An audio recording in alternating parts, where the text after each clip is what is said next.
আমি বলতে চাই, পলাতক শেখ হাসিনা, প্রতিবাদী শেখ হাসিনা, খুনি শেখ হাসিনা,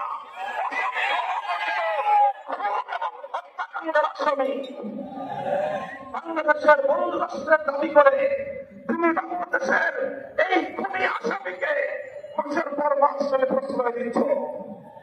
আবার এখন তোমার মনে বসে সে বাংলাদেশের ইসলামের পক্ষে সাফাই গায়। বাংলাদেশের মানুষকে এতটা দুর্বল ভাবলে ভুল করবে ভারত। আমাদের অনেক ঐতিহ্য রয়েছে, ইতিহাস রয়েছে, আমরা ছোট হতে পারি, আমরা ভেরোটা পুরুষের দল নয়। যদি আমাদের উপর যুদ্ধ চাপিয়ে দাও, যদি আমাদেরকে মানে তুমি একবার হত্যা করবার চেষ্টা করো, যদি আমার জনপদকে আমার ভাইয়ের রক্ত দিয়ে যদি তুমি রঞ্জিত করো, তাহলে আমরা তোমার বিরুদ্ধে প্রতিরোধ করে তুলব। সংগ্রামী মহাসচিব শাইখুল হাদিস ইবনে শাইখুল হাদিস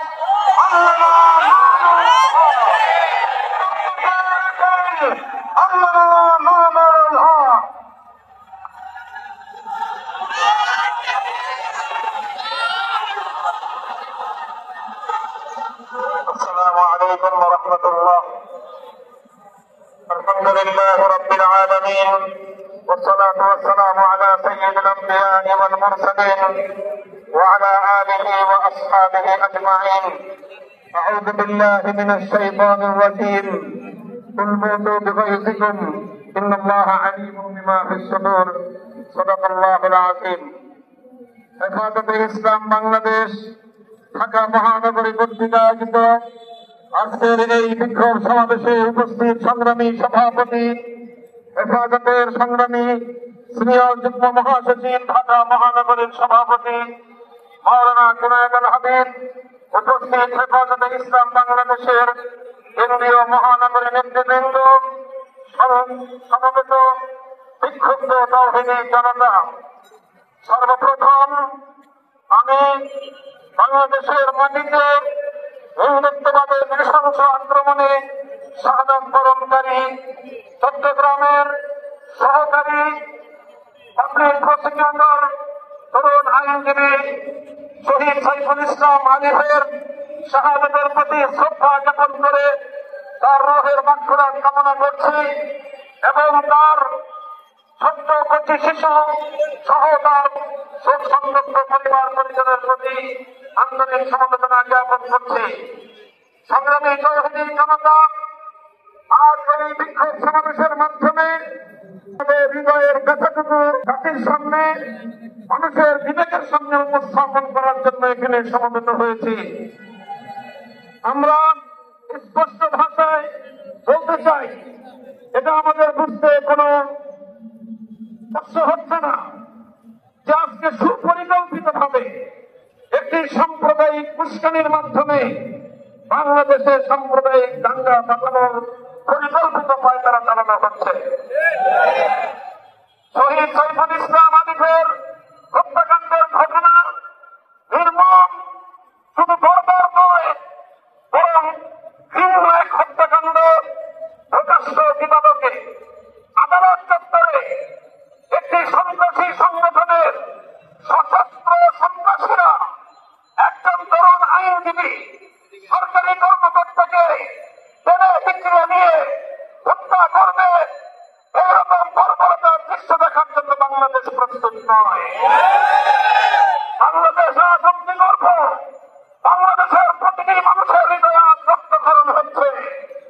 বাংলাদেশের অন্তর্বর্তীকালীন সরকারকে আমরা বলতে চাই, মানুষের এই ক্ষোভ, মানুষের হৃদয়ের রক্তক্ষরণকে আপনারা বুঝবার চেষ্টা করুন এবং যে সকল হত্যাকারী হিসেবে চিহ্নিত ঘাতকদেরকে গ্রেফতার করা হয়েছে তাদেরকেই শুধুমাত্র বিচারের আওতায় আনলে চলবে না। আমাদের স্পষ্ট দাবি হল, এই ঘটনার নেপথ্যে যারা রয়েছে সেই নেপথ্য খুনিদেরকে বের করে মুখোশ উন্মোচন করতে হবে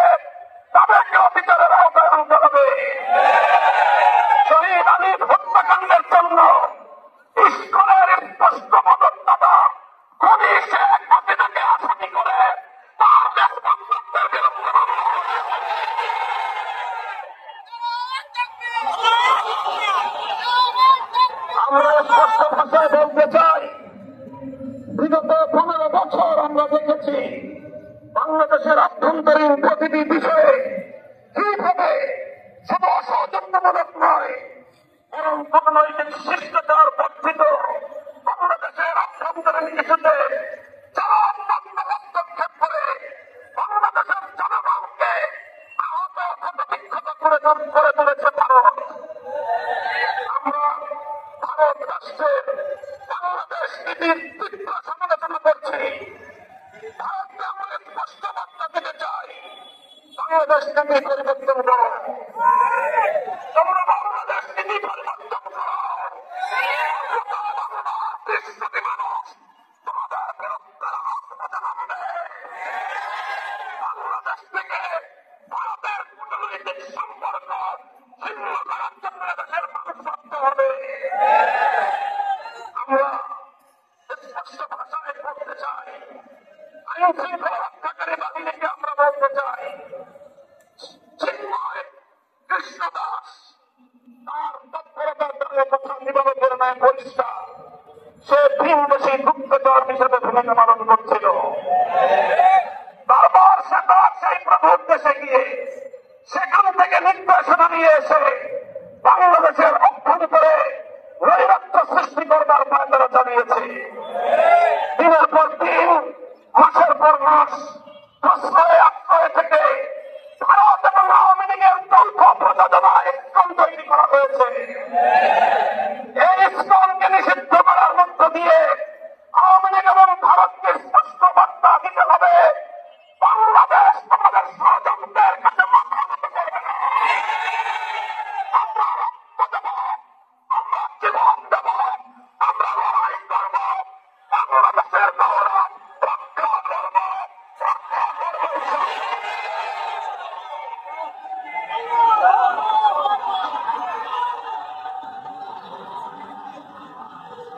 সংগ্রামী সাথী বন্ধুগণ, হেফাজতে ইসলামের কেন্দ্রীয় নেতৃবৃন্দ সহ হেফাজতের প্রতিনিধি দল শহীদ সাইফুল ইসলাম আলিফের কবর জিয়ারত করেছে। তার সব সন্তপ্ত পরিবার পরিজনের পাশে দাঁড়িয়ে তাদের কাছে আমরা কথা দিয়ে এসেছি, আলিফ হত্যাকাণ্ডের বিচার বাংলাদেশে হবে। শহীদ আলিফ জন্য জীবন দিয়েছে, ভারতীয় আধিপত্যবাদকে বাংলাদেশ থেকে রুখে দেওয়া হবে ইনশাআল্লাহ। ভারত যদি এখনো বাংলাদেশের মানুষের কাজ বুঝতে ব্যর্থ হয়, বাংলাদেশের মানুষের বিপ্লবী ক্ষমতাকে যদি ভারত নির্দেশ করবার চেষ্টা করে, অসম্মান করবার চেষ্টা করে, ভারত তুমি খান হয়ে যাবে, টুকরো টুকরো হয়ে যাবে। পার্শ্ববর্তী কোন একটি দেশের সঙ্গে তুমি সুসম্পর্ক রক্ষা করতে পারোনি। প্রতিটি রাষ্ট্রের অভ্যন্তরীণ বিষয়ে হস্তক্ষেপ করে তুমি সার্ক অঞ্চল থেকে তুমি এক করে হয়ে গিয়েছ। তোমার পাশে কোন দেশ নাই। চারপাশ থেকে আমরা ক্ষুদ্র শক্তিগুলো যদি তোমার হাত পা নাক চেপে ধরি, তুমি দম নিতে পারবে না, বিশ্বাস নিতে পারবে না। বাংলাদেশের বুকের উপর দিয়ে তোমার সেবাদাসীকে বসিয়ে তুমি একটার পর একটা চুক্তি করে বাংলাদেশ বিরোধী সকল স্বার্থকে ধ্বংস করে একটার পর ভারত সকল স্বার্থ নিয়ে নিয়েছে। বাংলাদেশের বিরুদ্ধে ভারতের বিগত 15 বছরের সকল ষড়যন্ত্রকে আমরা নিন্দা জানাই এবং আবার স্পষ্ট ভাষায় ভারতকে বাংলাদেশ নীতি পরিবর্তনের আহ্বান জানাই। আমি বলতে চাই, পলাতক শেখ হাসিনা, প্রতিবাদী শেখ হাসিনা, খুনি শেখ হাসিনা এবং হত্যাকাণ্ডের আসামি বাংলাদেশের বন্ধু রাষ্ট্রের দাবি করে তুমি বাংলাদেশের এই খুনি আসামিকে মাসের পর মাস চলে প্রশ্রয় দিচ্ছ। আবার এখন তোমার মনে বসে সে বাংলাদেশের ইসলামের পক্ষে সাফাই গায়। বাংলাদেশের মানুষকে এতটা দুর্বল ভাবলে ভুল করবে ভারত। আমাদের অনেক ঐতিহ্য রয়েছে, ইতিহাস রয়েছে, আমরা ছোট হতে পারি, আমরা ভেরোটা মানুষের দল নয়। যদি আমাদের উপর যুদ্ধ চাপিয়ে দাও, যদি আমাদেরকে তুমি একবার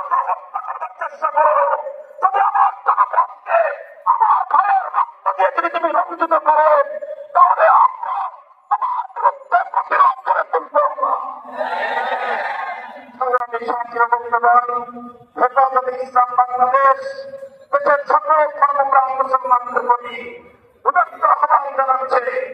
শহীদ সাইফুল ইসলাম আজিজের হত্যাকাণ্ড আমাদের স্পষ্ট বার্তা দিচ্ছে। এই হত্যাকাণ্ডের মাধ্যমে বাংলাদেশে নৈরাজ্য সৃষ্টি করে রক্তের হোলি খেলা খেলানো, এটাই হল বাংলাদেশ বিরোধী শক্তির অভিন্ন কারণে। কাজেই তাদের এই ষড়যন্ত্রের পাতার সাথে আমরা পা দেব না। আমরা কোনোভাবেই সহিংস কোনো কর্মসূচি পালন করবো না। শান্তিপূর্ণভাবে টেকনাফ থেকে তেঁতুলিয়ায় আমরা তীব্র প্রতিবাদ এবং প্রতিরোধ আন্দোলন করে তুলব। শান্তি হবে আমাদের হাতিয়ার, ধৈর্য হবে আমাদের সৌন্দর্য। শেষ মুহূর্ত পর্যন্ত আমরা ধৈর্য পালন করব। আমরা রাষ্ট্রকে বলব, সরকারকে বলব, চিন্ময় কৃষ্ণ দাসকে মানবতাকে মানিয়ে দিয়ে জিজ্ঞাসাবাদ করে বাংলাদেশ বিরোধী ষড়যন্ত্রের তথ্যগুলো তার কাছ থেকে আপনারা উদ্ধার করুন। শেখ হাসিনা তাকে কত টাকা দিয়ে তার সন্ত্রাসী বাহিনীকে দেশের বিরুদ্ধে নিয়ে দিয়েছে সে তথ্য উদ্ঘাটন করুন। ভারত তাকে বাংলাদেশের অখণ্ডতা ধ্বংস করবার জন্য কিভাবে উস্কানি দিয়েছে, কি তাকে তন্ত্র দিয়ে বাংলাদেশে বারবার পাঠাচ্ছে, সেই তথ্যগুলো উদ্ঘাটন করে জাতির সামনে আপনারা বাংলাদেশ বিরোধী সকল অপশক্তির মুখোন্মোচন করে দিন। সংগ্রামের সাথে বন্ধুগণ, সর্বশেষ আমাদের দাবি হল শহীদ সাইফুল ইসলাম আজিজ হত্যাকাণ্ডের জন্য প্রত্যক্ষ এবং পরোক্ষভাবে যারা যারা জড়িত অনতিবিলম্বে তাদেরকে আইনের আওতায় এনে দৃষ্টান্তমূলক শাস্তির ব্যবস্থা করতে হবে।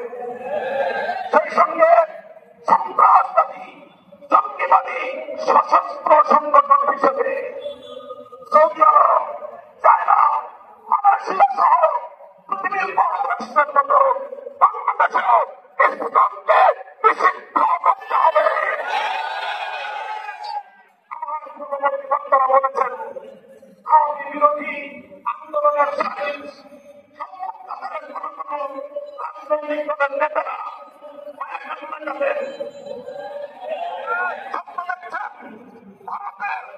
ভারতের অনুসঙ্গ নিয়ে ক্ষমতায় যাবেন।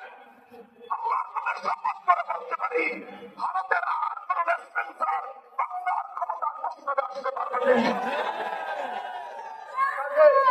বাংলাদেশের জনগণের পাশে দাঁড়ান, ভারতকে নয়, দেশের জনগণকে খুশি করুন। ইনশাআল্লাহ বাংলাদেশ সেই আধিপত্যবাদের যুগকে পেছনে ফেলে এসেছে। এখন বাংলাদেশ নিজের পায়ে দাঁড়াবে, মাথা উঁচু করে সামনে চলবে, সকল ষড়যন্ত্রকে মোকাবিলা করবে। ইসলামকে স্পষ্ট ভাষায় দাবি আমাদের নিষিদ্ধ করতে হবে।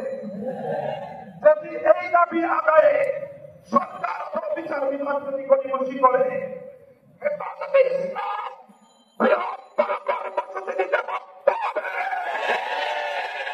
আমাদের দেশে থেকে আপনারা বাধ্য করবেন না, সেটা আশাবাদ ব্যক্ত করে বক্তব্য শেষ করছি। আগামী দিনের সংগ্রাম এবং যে কোনো উত্তাল সময়ে পাশে থাকবার ব্যস্ত আহ্বান জানিয়ে আখির দাওয়ানা আলহামদুলিল্লাহি রাব্বিল আলামিন। আসসালামু আলাইকুম ওয়া রাহমাতুল্লাহ।